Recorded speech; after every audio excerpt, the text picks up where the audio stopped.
Hi everyone, अस्सलाम वालेकुम। कैसे हैं आप सब? उम्मीद है कि आप सब बाखैर होंगे। तो चलिए, काफ़ी दिनों के बाद इस टॉपिक पर ये वीडियो अपलोड हुई है और ये वीडियो बहुत ही अहम और ख़ास होने वाली है। आपसे गुजारिश है कि लास्ट तक बने रहें और देखते हैं कि किस तरह के सवालात डीएलएड जॉइंट एंट्रेंस टेस्ट में लिए जाते हैं। और ये क्वेश्चन हमारा ऊपर थंबनेल में पढ़ ही चुके होंगे कि ये चैप्टर डीएलएड एंट्रेंस एग्ज़ाम जो कि उर्दू ग्रामर से होने वाले हैं और ग्रामर से ज़्यादा क्वेश्चन पूछे जाते हैं। तो हम इसी पर हम आज चर्चा करेंगे और इससे हम देखते हैं कैसे कैसे सवालात उर्दू ग्रामर से पूछे जाते हैं और हम उसकी तैयारी करते हैं। तो चलिए, लास्ट तक बने रहें। और जो नाज़रीन इस चैनल पर नए हों तो उनसे छोटी सी रिक्वेस्ट है कि सब्सक्राइब कर दें और बेल आइकन प्रेस कर दें ताकि नोटिफिकेशन पहुंचता रहे। और अब लगातार इस टॉपिक पर वीडियो चली जाएगी और ज़्यादा से ज़्यादा हो सके तो जो लोग डीएलएड एंट्रेंस देना चाह रहे हैं, डीएलएड की तैयारी कर रहे हैं और बीएड की भी तैयारी जो कर रहे हैं, उन तक ज़रूर शेयर कर दें ताकि वो भी इस चैप्टर से, इस वीडियो से फ़ायदेमंद हासिल हो सकें। तो चलिए दोस्तों, चलते हैं सवालों की तरफ। ये इसी टाइप के, ये हूबहू इसी टाइप के वहाँ पर इम्तहान गाह में आपके स्क्रीन पर ऐसे ही आएंगे, इसी तरह के होंगे। यहाँ पर आपका नेम लिखना होगा और एप्लीकेशन नंबर, यहाँ पर एप्लीकेशन नंबर दर्ज करने होंगे और यहाँ पर रोल नंबर कितना है तो आपका रोल नंबर यहाँ पर दर्ज करने होंगे। यानी कि इसी तरह यहाँ पर नाम अपना बंदे खुदा, मतलब किसी का है तो बंदे खुदा हो गया, और यहाँ पर एप्लीकेशन नंबर, तो यहाँ पर एप्लीकेशन नंबर आपको फिल करना होगा और उसके बाद रोल नंबर है तो रोल नंबर यहाँ पर आपको फिल करना होगा। और फिर क्या कहते हैं, रोल नंबर फिल करना होगा या बस दो ही चीज़ फिल करना होगा। नाम तो होता ही है, नाम वहाँ पर दर्ज होंगे, सिर्फ आपको यहाँ पर नंबर अपना फिल करना होगा, ठीक है। क्या कहते हैं, रोल नंबर। और यहाँ पर बैच स्टार्ट टाइम, यहाँ पर डेट दिखा जाएगा आपका कि कौन से तारीख को किस साल को आप एग्ज़ाम दे रहे हैं, डीएलएड एंट्रेंस एग्ज़ाम, वो होगा। और फिर बैच स्टार्ट टाइम है ना, बैच स्टार्ट टाइम तो ये आपका जिस टाइम से शुरू होगा एग्ज़ाम, तो 3 घंटे का या 2 घंटे का, जितने घंटे का एग्ज़ाम होगा तो ऐसे अक्सर 2 घंटे का एग्ज़ाम लिया जाता है। तो 2 घंटे का तो आपका जिस वक्त से होगा 9 बजे से 10 बजे से, तो यहाँ पर इस कैंडिडेट का 10 बजे से था तो 10 बजे से लिखा हुआ है, 10 AM से 10 PM तक आपका एंड टाइम रहेगा। तो ये इसी तरह के हूबहू क्वेश्चन आपके स्क्रीन पर दिखेंगे। तो चलिए देखते हैं कि इसके अंदर क्या दिखेगा, क्या मतलब सवालात इसमें वारिद होते हैं और क्या क्या सवालात दर्ज किए जाते हैं। लास्ट तक बने रहें, बहुत ही ख़ास चैप्टर होने वाला है। सवाल नंबर 1, ये इस तरह के क्वेश्चन पूछे गए हैं। सवाल नंबर 1, काश के वो आता किस फ़ेल की मिसाल है, दर्ज करें। काश के वो आता ये किस फ़ेल की मिसाल है? ऑप्शन ए माजी तमन्नाई की मिसाल है, ऑप्शन 2 मुस्तकबिल की, ऑप्शन 3 माजी शक्किया की, ऑप्शन 4 माजी मुतलक की। तो साथियों, सवाल नंबर 1 में जो पूछा गया काश के वो आता, ये ग्रामर से है, काश के वो आता, तो ये जो है ये सवाल नंबर 1 का हमारा करेक्ट आंसर होगा कि ये माजी तमन्नाई की है मिसाल। माजी तमन्नाई ही में मिसाल करते हैं, इसकी मिसाल है कि माजी तमन्नाई में हम किसी शख्स के आने की तमन्ना करते हैं या उन्हें किसी चीज़ की तमन्ना करते हैं। काश के वो आता, काश कि ये फ़लाँ हो जाता, काश कि मैं एंट्रेंस टेस्ट इस बार हम अच्छे से कामयाब हो जाते हैं एंट्रेंस टेस्ट में, ताकि हमें सरकारी स्कूल मिल जाता। तो चलिए सवाल नंबर 2 को देखते हैं। सवाल नंबर 2, इसमें पूछा गया कि दर्ज झेल में इसमें फ़ाइल कौन है, कलम बंद करें। दर्ज झेल में इसमें फ़ाइल कौन है? ऑप्शन 1 कत्ल, ऑप्शन 2 मकतूल, ऑप्शन 3 कातिल, ऑप्शन 4 कत्लगाह। तो साथियों, सवाल नंबर 2 में जो पूछा गया कि दर्ज झेल में इसमें फ़ाइल कौन है, तो इसमें फ़ाइल जो होता है तो इसमें फ़ाइल करने वाले को कहते हैं। तो इसमें जो 3 नंबर पे है कातिल, जो है कातिल मतलब कातिल, कत्ल करने वाला, तो हमारा ऑप्शन 3 करेक्ट आंसर हो जाएगा दोस्तों सवाल नंबर 2 का। सवाल नंबर 3, सवाल नंबर 3 में पूछा गया कि खुदा ही जाने या गाना मैं कौन हूँ क्या हूँ, इसमें यगाना क्या है? इस यगाना के बारे में, यहाँ यगाना जो है इसी के बारे में पूछा जा रहा है कि खुदा ही जाने यगाना मैं कौन हूँ क्या हूँ, इसमें यगाना क्या है? ऑप्शन 1 तखल्लुस है, ऑप्शन 2 रदीफ़ है, ऑप्शन 3 काफिया है, ऑप्शन फोर लक़ब है। तो साथियों सवाल नंबर 3 का हमारा करेक्ट आंसर हो जाएगा कि खुदा ही जाने यह गाना मैं कौन हूँ क्या हूँ। इसमें यह गाना क्या है, तो यह गाना जो है ये तखल्लुस है, यह गाना जो है ये तखल्लुस है। तो हमारा ऑप्शन 1 करेक्ट आंसर हो जाएगा दोस्तों सवाल नंबर 3 का। सवाल नंबर 4 में पूछा जा रहा है कि ज़मीर की कितनी किस्में होती हैं, दर्ज करें। ये ज़मीर जो है इसकी कितनी किस्में होती हैं, दर्ज करें। ये तमाम के तमाम सवालात ग्रामर से पूछे जा रहे हैं, ग्रामर से पूछे जा रहे हैं। जो आलिम हजरत होंगे उन्हें तो बआसानी आ जाएगा, लेकिन जो नन आलिम हैं, जो मदारिस से या तो इस तरह के ग्रामर से आप नहीं पढ़े हो, इसके तालीम ना लिए हो, तो आपके लिए बड़ी मुश्किल पड़ सकती है। तो आप लास्ट तक बने रहें, कोई मुश्किल नहीं पड़ने वाली है। आप इसी से एग्ज़ाम की बखूबी तरीके से तैयारी कर सकते हैं। ऑप्शन 1 7 किस्में हैं ज़मीर की, ऑप्शन 2 5 किस्में हैं, ऑप्शन 3 4 किस्में हैं, ऑप्शन 4 3 किस्में हैं। तो साथियों सवाल नंबर 4 का हमारा करेक्ट आंसर होगा कि ज़मीर की कितनी किस्में हैं। तो दोस्तों ज़मीर की मात्र 5 किस्में होती हैं, ज़मीर की 5 किस्में होती हैं। तो हमारा ऑप्शन 2 करेक्ट आंसर हो जाएगा साथियों सवाल नंबर 4 का। सवाल नंबर 5 में पूछा जा रहा है कि जिस फ़ेल में ज़माने हाल की कोई तख़सीस मुकर्रर ना हो उसे क्या कहते हैं। जिस फ़ेल में ज़माने हाल की कोई तख़सीस, कोई मखसूस मुकर्रर ना किया जाए उसे क्या कहते हैं।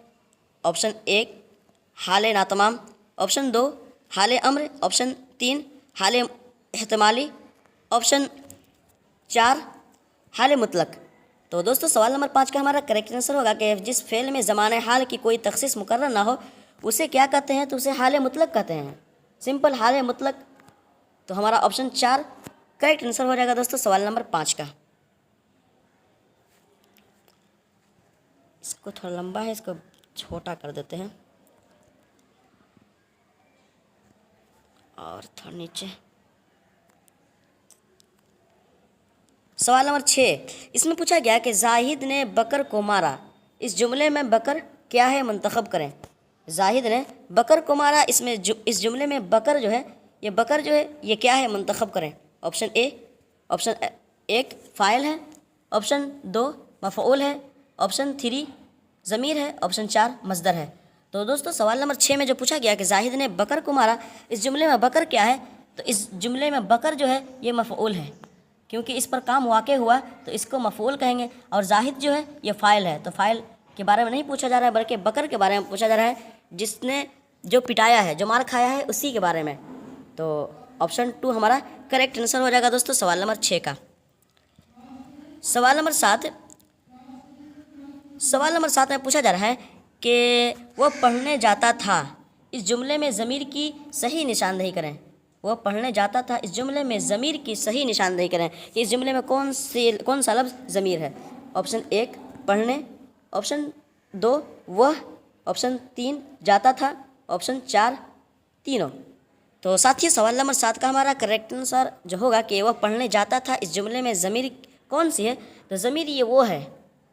तो हमारा ऑप्शन 2 करेक्ट आंसर हो जाएगा दोस्तों सवाल नंबर 7 का, क्योंकि ज़मीर उसी की जगह पर आती है जिसके बारे में कोई वाक़या चलता रहता हो। जैसे ज़ैद जंगल में गया, जंगल में जाने के बाद वो किसी जंगल में किसी जानवर को देखा, उस पर हमला किया, फिर वो जो इस्तेमाल होता है ना, वो या ये या हम, है ना, तो ये ज़मीर है। तो हमारा ऑप्शन 2 करेक्ट आंसर हो जाएगा सवाल नंबर 7 का।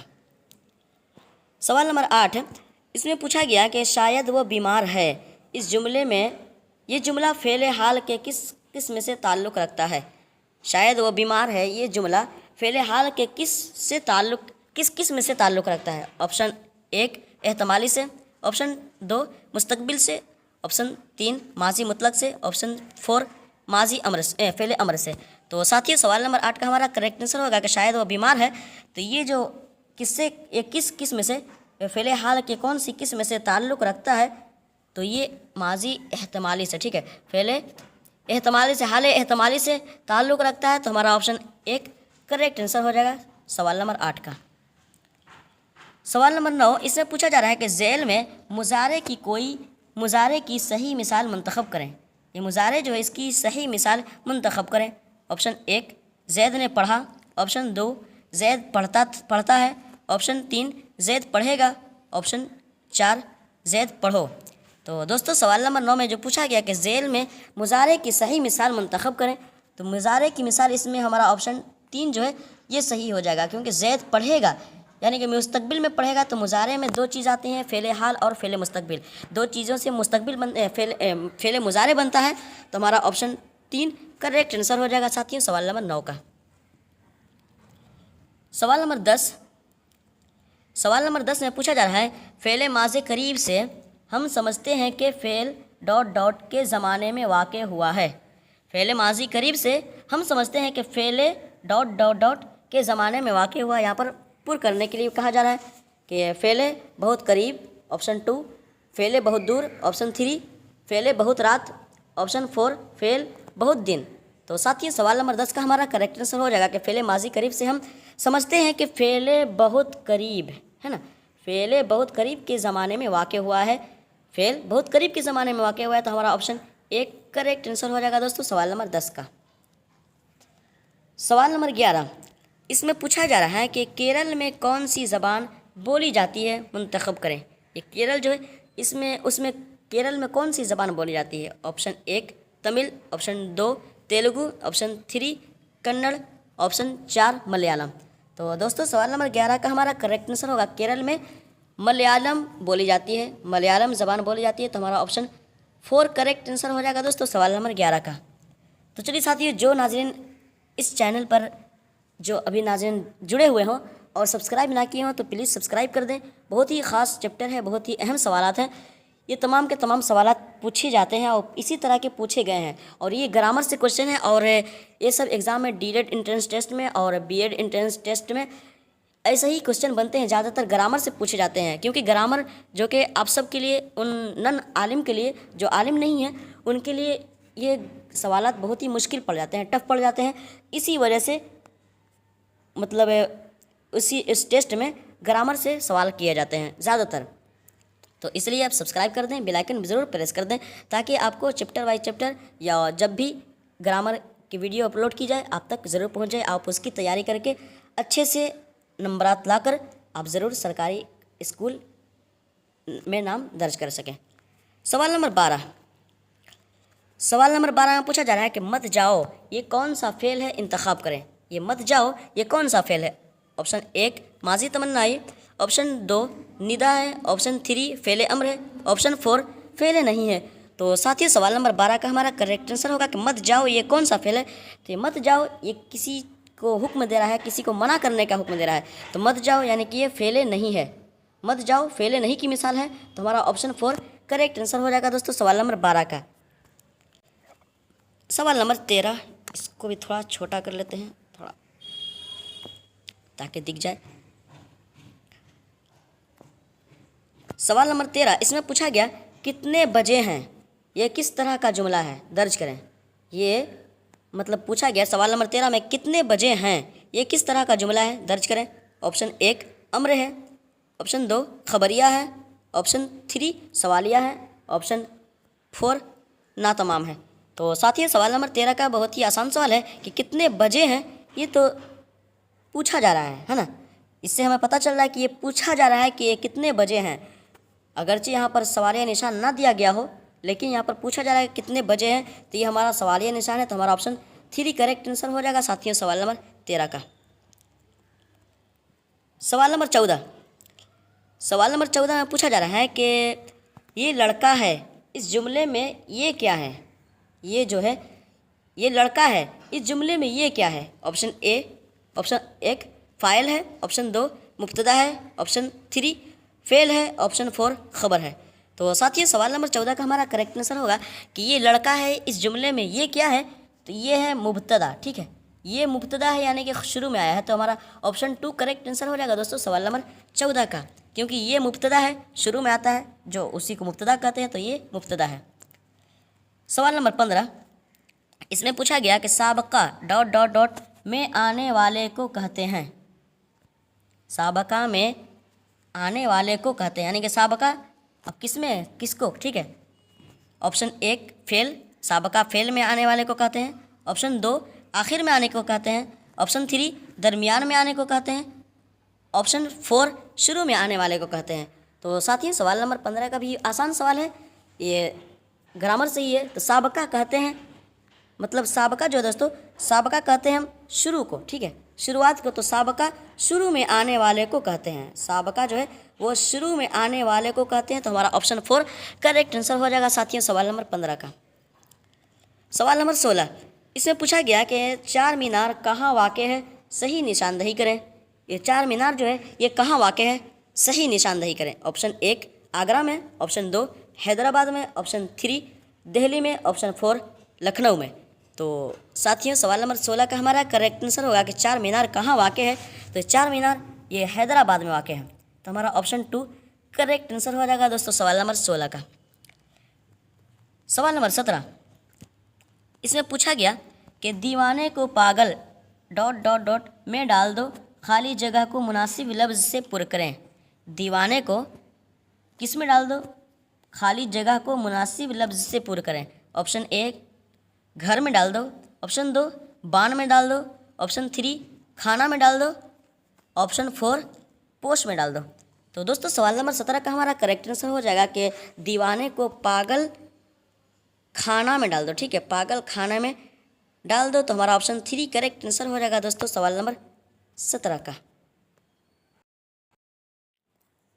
सवाल नंबर 18 को देखते हैं। सवाल नंबर 18 नीचे, सवाल नंबर 18 इसमें पूछा जा रहा है जेल में माजी एहतमाली की पहचान करें। जेल में माजी एहतमाली की पहचान करें कि कौन सा लफ्ज़ माजी एहतमाली है। ऑप्शन 1 आया होगा, ऑप्शन 2 आता है, ऑप्शन 3 आ रहा है, ऑप्शन 4 आएगा। तो साथियों सवाल नंबर 18 का हमारा करेक्ट और दुरुस्त जवाब जो होगा कि जेल में माजी एहतमाली कौन सी है उसकी पहचान करें। तो माजी एहतमाली जो है तो ये शुरू वाला जो है ऑप्शन 1 ये माजी एहतमाली है। तो हमारा ऑप्शन 1 करेक्ट आंसर हो जाएगा दोस्तों सवाल नंबर 18 का।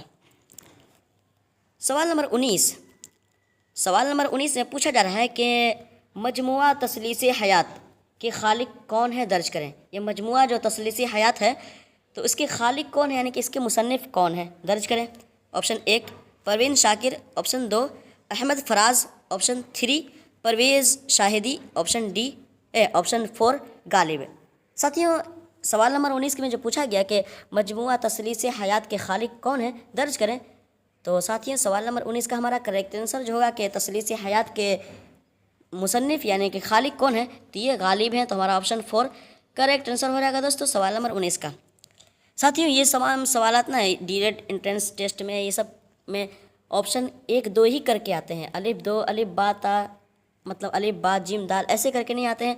और कभी कभी option A B C D इस तरह के क्वेश्चन बनते हैं दोस्तों, ठीक है। और कभी कभी इस तरह के बाद ज़्यादातर इस तरह के बनते हैं ऑप्शन 1 2 3। चलिए सवाल नंबर 20 को देखते हैं। सवाल नंबर 20 थोड़ा सा और, सवाल नंबर 20 में पूछा गया कि अर्श की ज़िद क्या होगी, सही इंतखाब करें। ये अर्श जो लफ्ज़ है इसकी ज़िद क्या होगी। ऑप्शन 1 फ़र्श, ऑप्शन 2 कर्ज़, ऑप्शन 3 फ़र्ज़, ऑप्शन 4 आसमान। तो साथियों सवाल नंबर 20 का हमारा करेक्ट आंसर जो होगा कि अर्श होते हैं, अर्श की ज़िद क्या होगी। तो अर्श की ज़िद ये फ़र्श होगा, ठीक है, फ़र्श। तो हमारा ऑप्शन 1 करेक्ट आंसर हो जाएगा साथियों सवाल नंबर 20 का। क्योंकि अर्श बुलंदी को कहते हैं, अर्श आज़म है ना, सातों आसमान से ऊपर है। तो सबसे ऊंचे को अर्श कहते हैं, तो सबसे नीचा कौन है, ज़मीन है। तो ज़मीन को हम अर्श के वज़न पे क्या कहते हैं, फ़र्श कहते हैं। तो हमारा ऑप्शन 1 करेक्ट आंसर हो जाएगा साथियों सवाल नंबर 20 का। सवाल नंबर 21, सवाल नंबर 21 में पूछा जा रहा है कि खाना खाओ ये कौन सा फ़ेल है, इंतखाब करें। खाना खाओ ये कौन सा फ़ेल है। ऑप्शन 1 अम्र है, ऑप्शन 2 मुतलक है, ऑप्शन 3 नहीं है, ऑप्शन 4 एहतमाली है। तो साथियों सवाल नंबर 21 का हमारा करेक्ट आंसर होगा खाना खाओ। ये किसी को हुक्म दे रहे हैं, ये सवाल में किसी को हुक्म दिया जा रहा है कि खाना खाओ। तो ये जिसमें हुक्म दिया जाता है तो उसे फ़ेल अम्र कहते हैं। तो हमारा ऑप्शन 1 करेक्ट आंसर हो जाएगा साथियों सवाल नंबर 21 का। सवाल नंबर 22, इसमें पूछा जा रहा है कि माना के एतबार से जुमले की कितनी किस्में हैं। माना के एतबार से जुमले की कितनी किस्में हैं? ऑप्शन 1 4 किस्में हैं, ऑप्शन 2 7 किस्में, ऑप्शन 3 3 किस्में, ऑप्शन 4 9 किस्में। तो साथियों सवाल नंबर 22 का हमारा करेक्ट आंसर जो होगा कि माना के एतबार से जुमले की कितनी किस्में हैं। तो साथियों सवाल नंबर 22 का करेक्ट आंसर होगा कि माना के एतबार से जुमले की मात्र 3 किस्में हैं। तो हमारा ऑप्शन 3 करेक्ट आंसर हो जाएगा दोस्तों सवाल नंबर 22 का। सवाल नंबर 23। सवाल नंबर 23 में पूछा जा रहा है कि तुलू की ज़िद क्या होगी, इंतखाब करें। यहाँ पर अलिफ छूट गया है, इंतखाब करें होना चाहिए, है ना। तो तुलू की ज़िद क्या होगी, इंतखाब करें। ऑप्शन 1 जुनूब, ऑप्शन 2 उरूज, ऑप्शन 3 जवाल, ऑप्शन 4 गुरूब। तो साथियों सवाल नंबर 23 का हमारा करेक्ट आंसर जो होगा कि तुलू की ज़िद क्या होगी। तुलू मतलब होता है निकलना, तुलू के मतलब होता है निकलना। तो अब इसकी ज़िद होगी डूबना। तो डूबना तुलू के वज़न पर क्या आता है, तुलू गुरूब। तो हमारा ऑप्शन 4 करेक्ट आंसर हो जाएगा साथियों सवाल नंबर 23 का, क्योंकि तुलू की ज़िद गुरूब आते हैं। तो हमारा ऑप्शन 4 करेक्ट आंसर हो जाएगा। सवाल नंबर 24। सवाल नंबर 24 में पूछा जा रहा है कि नज़ीर अहमद का इंतकाल कब हुआ, सही इंतखाब करें। ये नज़ीर अहमद जो है इनका इंतकाल कब हुआ, सही इंतखाब करें। ऑप्शन 1 1905 ईस्वी, ऑप्शन 2 1910 ईस्वी, ऑप्शन 3 1915 ईस्वी, ऑप्शन 4 1908 ईस्वी। तो साथियों सवाल नंबर 24 का हमारा करेक्ट आंसर जो होगा कि नज़ीर अहमद का जब इंतकाल हुआ था तो वो सन ईस्वी जो चल रहा था, तो दोस्तों वो सन ईस्वी जो था वो 1910 ईस्वी चल रहा था। तो हमारा ऑप्शन 2 करेक्ट आंसर हो जाएगा साथियों सवाल नंबर 24 का। सवाल नंबर 25 यानी कि सवाल नंबर लास्ट, इसी 25 ही क्वेश्चन आते हैं। तो सवाल नंबर 25 में पूछा गया कि जिस सन्निफ में पहला दूसरा और चौथा ठीक है, जिस सन्निफ में पहला दूसरा और चौथा मिसरा हम काफिया होता है, या होना चाहिए होता, ठीक होता है, उसे क्या कहते हैं। जिस सन्निफ में पहला दूसरा और चौथा हम काफिया होता है उसे क्या कहते हैं। ऑप्शन 1 मसदस कहते हैं, ऑप्शन 2 रुबाई कहते हैं, ऑप्शन 3 नज़्म कहते हैं, ऑप्शन 4 मसनवी कहते हैं। तो साथियों सवाल नंबर 25 का हमारा करेक्ट और दुरुस्त जवाब जो होगा कि जिस सन्निफ में यानी कि जिस किताबत में, जिस खिलकत में, नज़्म शेर व शायरी में पहला और दूसरा और चौथा मिसरा हम काफिया होता है कि मुसलसल हम काफिया जो होता है उसे क्या कहते हैं, तो उसे हम रुबाई कहते हैं। ठीक है, हम काफिया मतलब लाइन बाय लाइन होते हैं जो जिनका पैराग्राफ बराबर होता है और एक ही लाइन में होते हैं, जैसे कि एक ही लाइन तरतीब बाई तरतीब होते हैं, तो उसको हम रुबाई कहते हैं। तो हमारा ऑप्शन 2 करेक्ट आंसर हो जाएगा साथी सवाल नंबर 25 का। तो thank you so much all everyone इतने देर तक बने रहने के लिए, और मैं उम्मीद करता हूँ कि आप सबके इल्म में मज़ीद इजाफा हुआ होगा और ये तमाम के तमाम सवालात पूछे गए हैं। दोस्तों जो हजरात, अगर वो हजरात नाज़रीन देख रहे हों जो जिस सवाल में जिस साल ये सवालात किए गए हों, तो उन्हें पता होगा कि ये सवाल किस साल किए गए थे।